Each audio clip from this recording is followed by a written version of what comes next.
Hello everyone, welcome back to this new video. दोस्तों, स्वागत है आप सभी का इस मेंस आंसर राइटिंग के एक अद्भुत प्रोग्राम में। इस प्रोग्राम को हम ऐसा क्यों कह रहे हैं, क्योंकि यूपीपीसीएस मेंस के लिए दोस्तों आप सभी के लिए 100 क्वेश्चन की सीरीज है ये, है ना।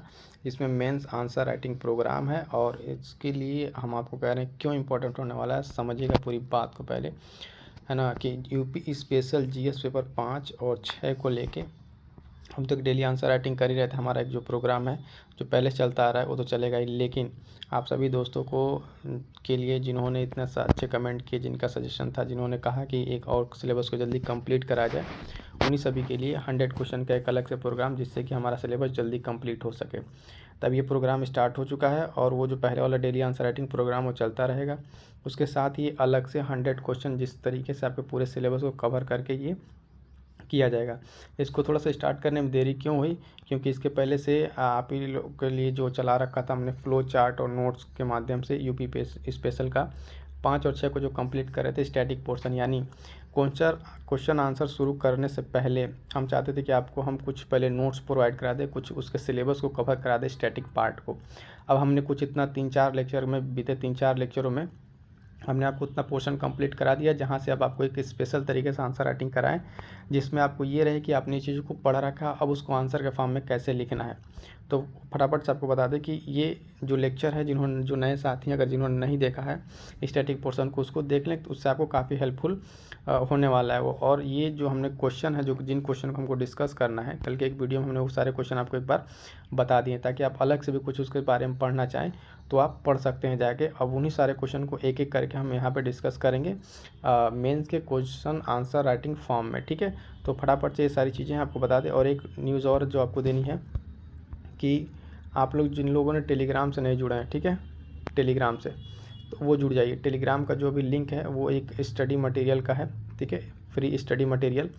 तो उसमें आप पहले जुड़िए और वहाँ से जुड़ने के बाद से अब हम आपको एक पर्सनल, ठीक है, पर्सनल मेंटरशिप ग्रुप में ज्वाइन करेंगे। पर्सनल मेंटरशिप ग्रुप का आपको लिंक देंगे, जहाँ से आप सभी जुड़ेंगे। सिर्फ सीरियस स्टूडेंट को हम उसमें जोड़ेंगे, जो भी सीरियस यहाँ हैं अपनी पढ़ाई को लेके।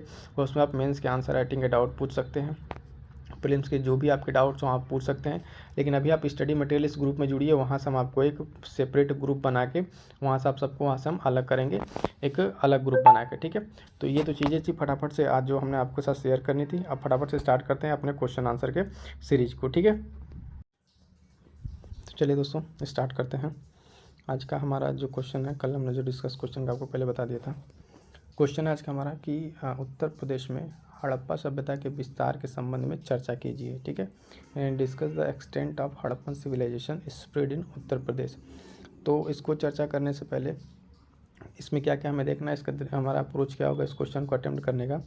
कि शुरुआत में हम सबसे पहले बताएंगे कि हड़प्पा सभ्यता का परिचय देंगे, ठीक है, और फिर उत्तर प्रदेश के संदर्भ में हड़प्पा सभ्यता के बारे में विस्तार से चर्चा करेंगे। उसके बाद से निष्कर्ष लिखेंगे। तो ये चीज़ हो गई। और देखिए, अब जब हमने आपको स्टैटिक पोर्शन में पढ़ाया था जीएस पेपर 5 के, ठीक है, वीडियो लेक्चर में, वहाँ हमने आपको पूरा हड़प्पा के बारे में एक्सप्लेन कर दिया था। अब उसको क्वेश्चन आंसर के फॉर्मेट में कैसे लिखना है, यहाँ से हम आपको एकदम लिखना बताएंगे, ठीक है। उससे पहले आपको एक रफली स्केच पहले बता दें। इसको डिटेल डिस्कस करने से पहले आपको हम एक पहले रफली स्केच दिखाते हैं, ठीक है, कैसे इस आंसर को फ्रेम करेंगे। तो देखिए दोस्तों, ये हम आपके लिए क्यों आप इस तरीके से बना दिए हैं, ताकि आपको कॉपी में कैसे लिखा जाएगा इसके लिए आपको थोड़ा सा इजी रहेगा। देखिए, क्वेश्चन वही हड़प्पा सभ्यता के विस्तार के संबंध चर्चा करना है 8 नंबर का 125 शब्दों में। अब यहाँ पे आपके पास डिफरेंट तरीके हैं आंसर को रिप्रेजेंट करने के लिए। पहला चीज़, आप फ्लो चार्ट के माध्यम से देखिए, रूपरेखा में क्या करेंगे, परिचय तो दे देंगे हड़प्पा के बारे में, जो भी हम देखेंगे। आंसर का स्ट्रक्चर कैसे होगा आपके ओरिजिनल कॉपी में, तो वो उसके लिए हम आपको थोड़ा सा यहाँ पे गाइड कर दे रहे हैं, किस तरीके से जो आपकी कॉपी, इस कॉपी में आप लिखना प्रारंभ करेंगे। अब देखिए, उत्तर प्रदेश में प्रमुख विस्तार ऐसे बना दिए एक, ठीक है, आलमगीरपुर एक साइट है मेरठ की, मंडी एक साइट है और हुलास एक साइट है। तो एक तरीका आपका ये होगा रिप्रेजेंट करने का, ऐसे बना के कुछ आप, है ना, चार्ट के माध्यम से इसको रिप्रेजेंट कर देंगे आंसर, तो भी आपके आंसर काफ़ी कंक्रीट होंगे और इस पर अच्छे मार्क्स आपको मिलेंगे। दूसरा तरीका है, अगर आप मैप बनाना जानते हैं तो और अच्छी बात है, ठीक है। जैसे इस तरीके से मैप बना के हमने आपसे शुरू से कहा है कि मैपिंग आपके लिए कितना इंपॉर्टेंट है ना। और जीएस पेपर 5 और 6 के लिए हमने आपको एक अलग से वीडियो भी बता दिया था बना के, जिसमें कि जीएस पेपर 5 और 6 यूपी स्पेशल मेंस को कैसे कवर अप करें, है ना, उसके लिए क्या स्ट्रेटजी हो, कैसे आंसर राइटिंग करें, वो आपके जाके चैनल पर पड़ा, उसको आप देख लीजिएगा। अब यहाँ देखिए, हमने एक सिंपल सा मैप बनाया, ठीक है, उत्तर प्रदेश का, और उत्तर प्रदेश में अवस्थित प्रमुख हड़प्पन स्थल को यहाँ पे इंडिकेट कर दिया। मैप बनाने के बाद इसको बॉक्स में करना एकदम कंपलसरी है। उसके बाद ये मैप पे लोकेट कर दिया हुलास, मांडी, आलमगीरपुर और सुनौली, है ना, बागपत का, ठीक है। तो ये बागपत, आलमगीरपुर, मेरठ और ये मांडी, हुलास। तो अगर आप इसमें जैसे जगह का नाम अगर नहीं पता है तो कहाँ पे है तो उसको मेंशन ना करें, लेकिन बस पॉइंट अगर आपको पता है तो पॉइंट आप इसमें मेंशन कर दें। दोस्तों, ये सब एफर्ट आपको कैसा लग रहा है कि आपके लिए एक अलग से इतना प्रयास किया जा रहा है मेंस आंसर राइटिंग को लेके, एकदम जीरो से बेसिक्स आपको सिखाया जा रहा है। दोस्तों, आप अपने कमेंट को ज़रूर साझा कीजिएगा, जो भी आपके थॉट्स हैं, क्या आपको अच्छा लग रहा है, क्या चीज़ और सुधार करनी चाहिए, आप ज़रूर बताइएगा। आपके लिए हेल्पफुल हो रहा है कि नहीं, तो प्लीज़ आपसे एक चीज़ के ये है कि आप कमेंट ज़रूर कीजिएगा, ठीक है। तो ये हो गया हमारे क्वेश्चन आंसर का, हमने क्या बता दिया आपको, 2 फॉर्मेट बता दिया है कॉपी में रिप्रेजेंट करने के लिए इस तरीके से। अब चलिए फटाफट से आंसर को देखते हैं। तो देखिए, क्वेश्चन जो हमारा था हड़प्पा सभ्यता के विस्तार के बारे में, सबसे पहले इसका हम देखेंगे एक मॉडल आंसर में इसका इंट्रो कैसे लिखा गया है। तो इसमें देखिए क्या बताया गया है कि उत्तर प्रदेश के बारे में, जब हड़प्पा के बारे में देखेंगे तो क्या है कि हड़प्पा सभ्यता जो है भारत की प्रथम नगरीय सभ्यता थी, जिसका अधिकांश विस्तार पश्चिमोत्तर भारत में था। और उत्तर प्रदेश में सभ्यता के प्रमुख जो साइट्स हैं उसके बारे में यहाँ पर देखिए बताया गया है। जैसे कि हमने आपको बताया कि आलमगीरपुर मेरठ, बड़गांव सहारनपुर, हुलास सहारनपुर, ठीक है, मांडी मुजफ्फरनगर और सुनौली बागपत का। तो ये सारी चीज़ें यहाँ पे ये उत्तर प्रदेश के इसके इंपॉर्टेंट साइट हो गए। देखिए 2 ही लाइन में किस तरह कंक्रीट यहाँ पे बताया गया है कि हड़प्पन सभ्यता प्रथम नगरीय सभ्यता थी, जिसका अधिकांश भाग पश्चिमोत्तर भाग में है। यानी इसको क्या यहाँ पे डिस्कस किया है, ये जो मैप है ये तो खैर बना नहीं पाएंगे, बनाने के लिए जो मैप था हमने आपको बता दिया है, बस ये समझने के लिए यहाँ पर है कि किस तरीके से हड़प्पन सभ्यता का मोस्ट ऑफ द पार्ट ये पश्चिम भाग में एक्सपेंडेड था। उत्तर प्रदेश में जो चीज़ें यहाँ पे थी उसके बारे में हम लोग बता दिए हैं।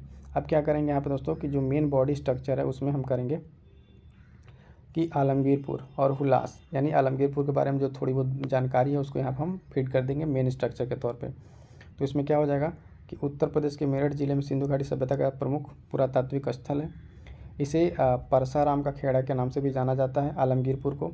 और ये यमुना नदी के किनारे हड़प्पा का एक स्थल है जो लगभग 3300 ईसा पूर्व से 1300 ईसा पूर्व में यहाँ पे चीज़ें मिली थी। खुदाई के दौरान यहाँ पे क्या क्या चीज़ें मिली हैं, प्रमुख खोजों में छत की टाइलें, कप, फूलदान, मोती और गाड़ियाँ जैसी बहुत सारी चीज़ें यहाँ पे, चीनी मिट्टी की बर्तनें भी यहाँ पे मिली हैं। तो ये चीज़ आपको उसमें मेंशन कर देना है। इस स्थल पर कुबड़ वाला बैल और टूटा हुआ तांबे का ब्लेड भी मिला है। तो अब देखिए कैसे मेंशन किया गया हड़प्पन साइट के बारे में।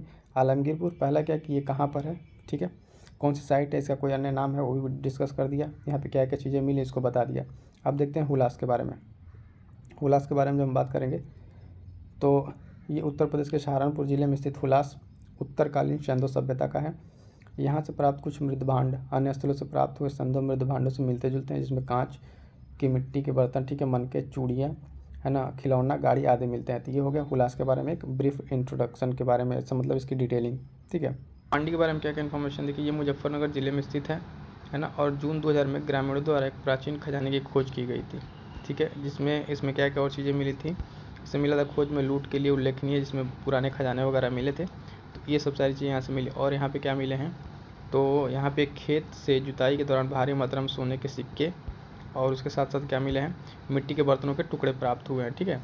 तो ये क्या हो गया आपका, यहाँ पे जो सारे पॉइंट्स हैं ये मांडी और हुलास और आलमगीरपुर से रिलेटेड हमने इसको कर दिया। अब यहाँ पे इसको कंक्लूड कर देते हैं। तो क्या होता है कि उपरोक्त विवरण के आधार पर कहा जा सकता है कि हड़प्पा का विस्तार जो है मुख्यतः उसके उत्तरवर्ती काल में उत्तर प्रदेश के कई जिलों में ये क्या था, इधर विस्तारित था, ठीक है, जहाँ पर भारी मात्रा में क्या क्या प्राप्त हुए हैं, उनके मृदभांड, खिलौने आदि प्राप्त हुए हैं। तो ये था एक आपको स्ट्रक्चर, जैसे पूरे इस क्वेश्चन को हमने जब स्टार्ट किया था कि हड़प्पन सिविलाइजेशन का, ठीक है, विस्तार के बारे में, तो जो जो साइट्स हैं उनको आपको बता दिया कैसे लिखना है। और उसके साथ हमने एक रफ बना दिया कि किस तरीके से आप रिप्रेजेंट करेंगे, और इन सबको डिटेलिंग कर दी। और ये आपका यहाँ पे क्वेश्चन कंप्लीट होता है, ठीक है।